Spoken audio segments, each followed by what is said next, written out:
We are in Hadith number 10 in al-Adab al-Mufrad. And Sister Rahat, why don't you go ahead and read? Bismillah. Bismillah ar-Rahman ar-Rahim. From Hadassana, Yes. حدثنا قبيصة قال حدثنا سفيان عن سهيل بن أبي صالح عن أبيه أبي صالح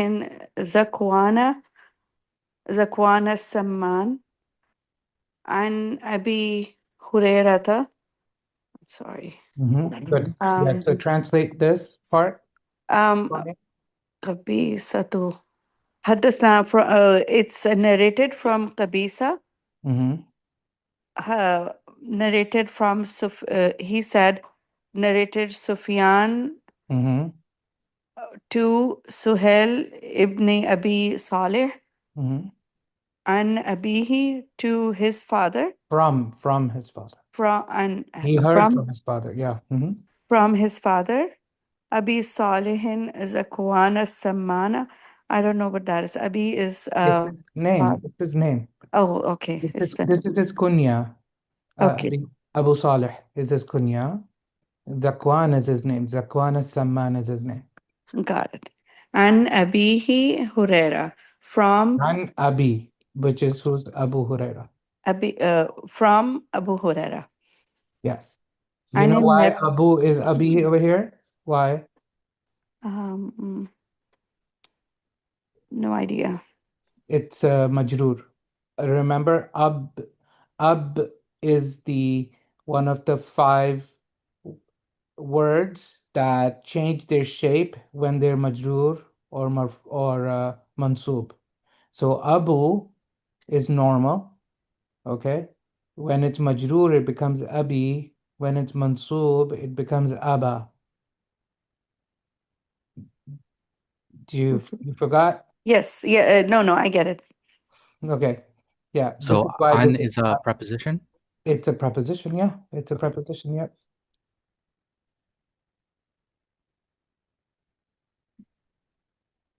Yep, that's why if you see after an, things start to become majroor, right? An Suhaili, right? Ibni, Abi, it's all majroor, right? Salihin, correct?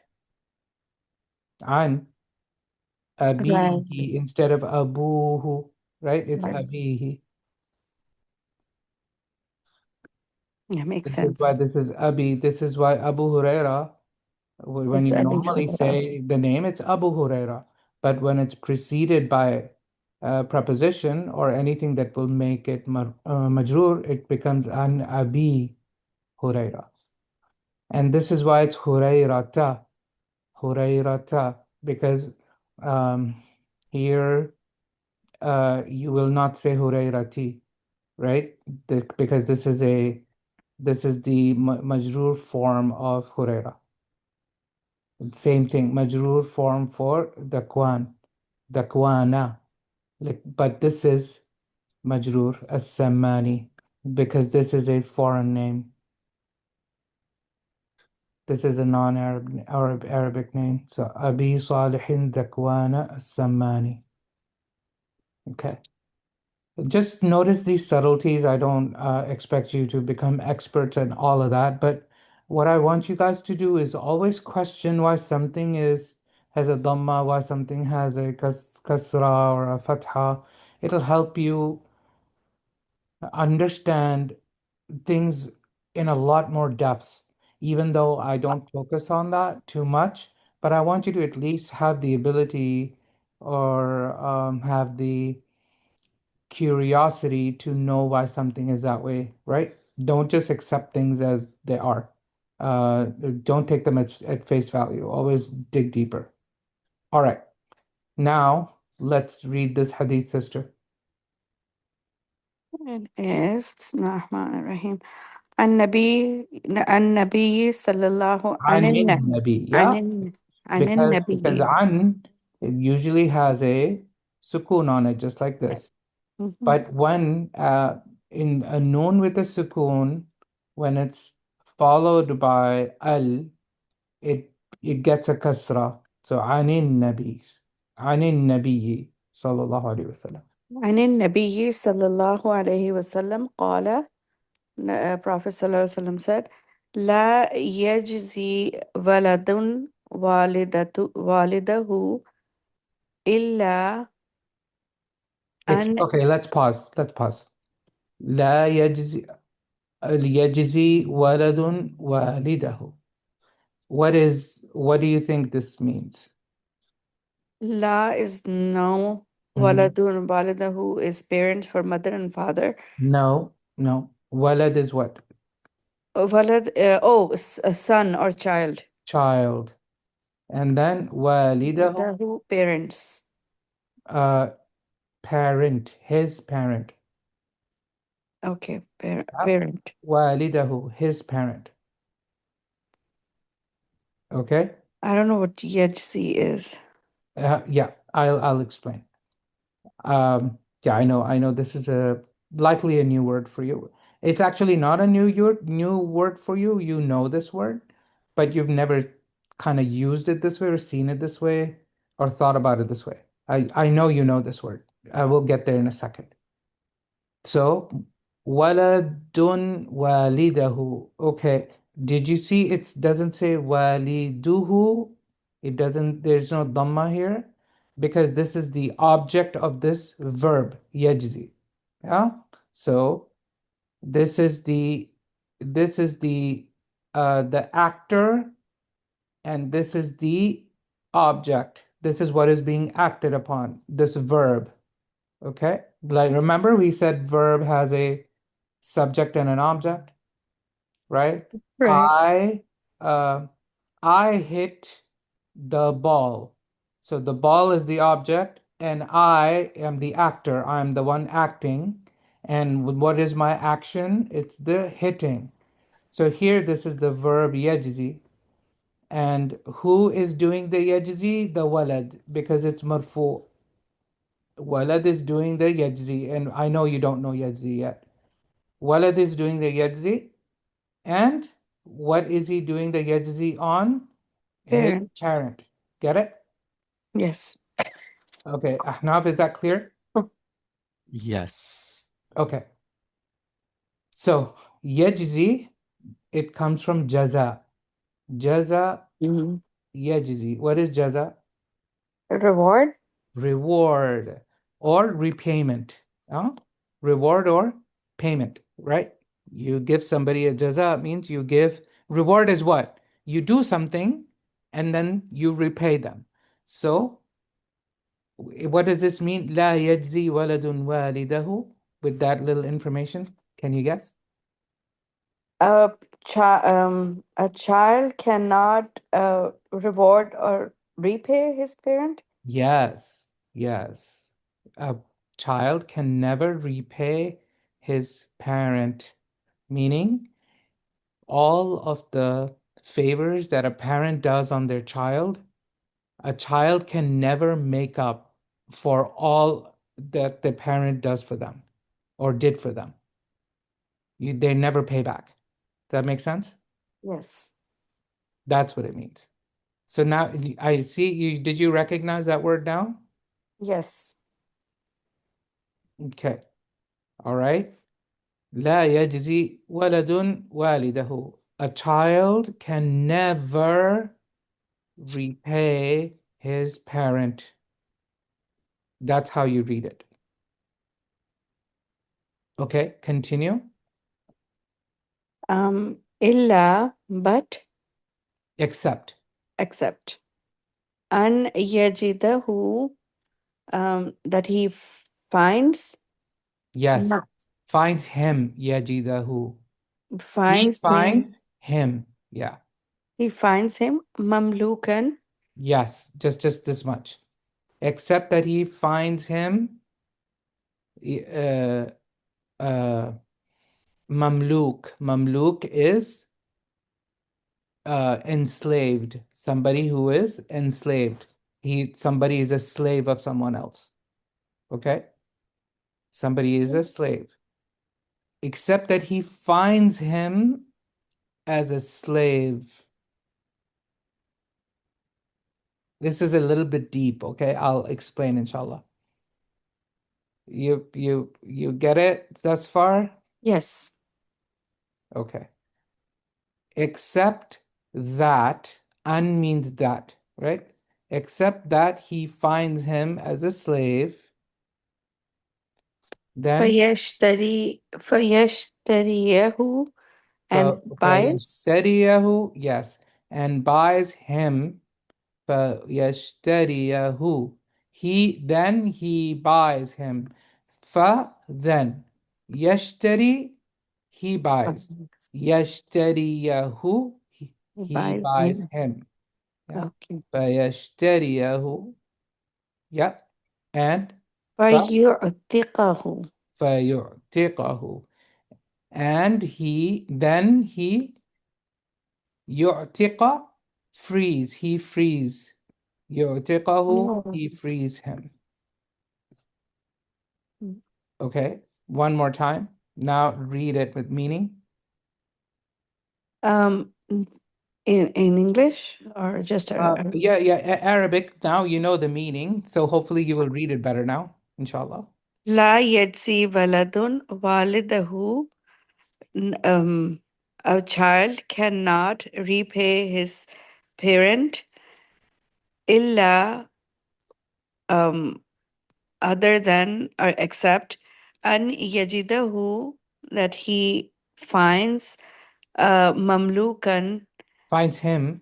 finds him a slave, Mm-hmm, fayashtariyahu, and then he buys him, mm-hmm. fayu'tiqahu, and then he frees him. Yes. And it could be a mother as well, right? Because both will apply. While it is just a parent, right? Mm-hmm. Yeah. So we're using him as a generic, not as a masculine, okay? Okay. This him is a generic, not as a masculine. لا يجزي ولد والده إلا أن يجده مملوكا فيشتريه فيعتقه. Okay, Ahnaf, what do you think about this hadith? What do you think it means? First, let's take it literally. Okay. Um, a so like a child cannot repay his parent until he finds a slave, and then um, sorry, what was the last two words again?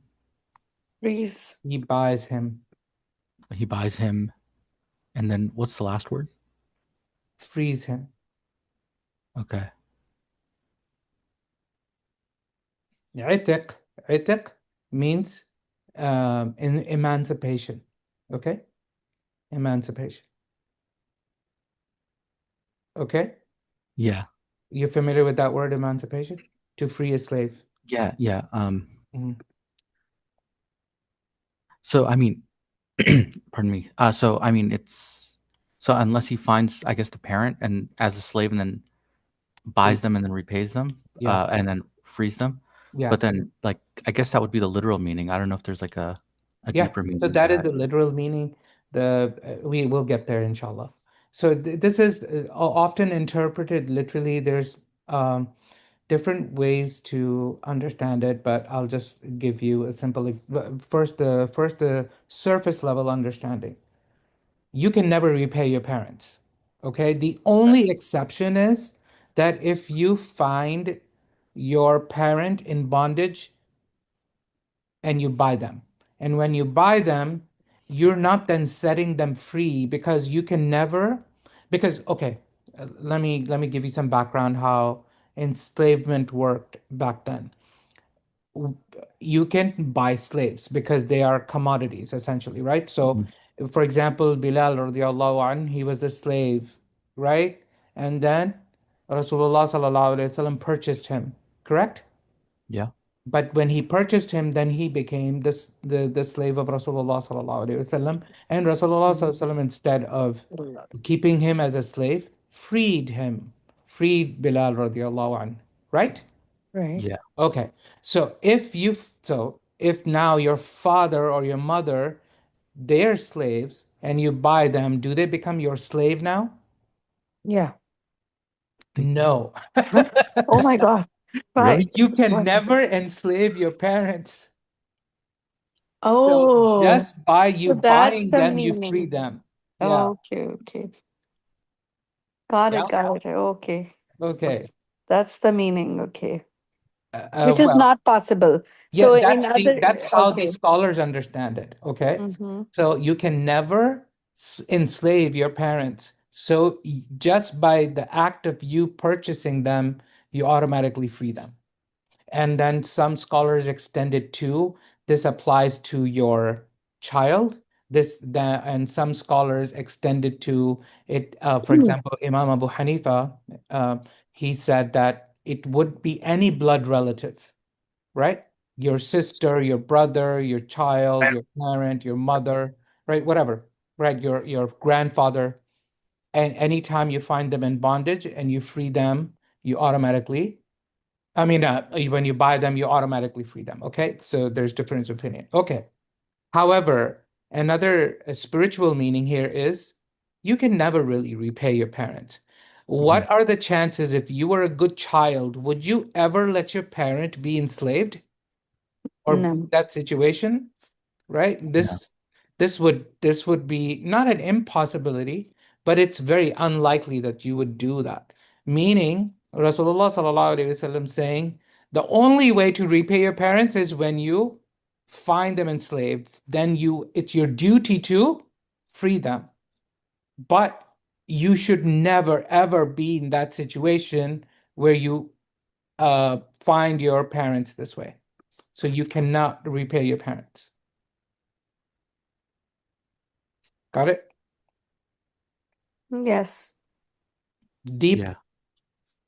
Very deep. I mean, I wouldn't have understood it like that otherwise, because I thought the meaning was only if you buy them and then free them. That's how you repay. But the way you have explained that it is impossible. So the meaning is impossible. Hmm. Well, it's really not impossible. There was situations where this was possible because maybe it's not under your control. Somebody comes, you're a child, you're a young child, right? Let's say you can't defend your parents and somebody just takes them Mhm. and enslaves them. What can you do? Right? Mm. Yeah, this is before Islam, of course. Okay. Mhm. But obviously somebody can instill capture your parent and make them a slave, right? Illegally, even now, Yeah. right? What do you do, right? So you're going to try your best to continue to purchase them. Mhm. Make sense? It does. Yeah, somebody can kidnap your parent and then they say, you know, what's the term I'm looking for? Ransom? I'm forgetting the ransom, thank you. Then you have to pay a ransom, right? To get them free. It's like that. Yeah. Okay. So this we're in a new chapter. The chapter's name is Jaza il Walidain. Yeah. Babu, the chapter of this is jar majroor, right? Babu Jazai, chapter of repayment. Jaza'il Walidain, chapter of repayment, parent repayments, meaning paying back parents, meaning paying back parents for what they've done to you. Basically, the point of this whole chapter is you can never repay your parents.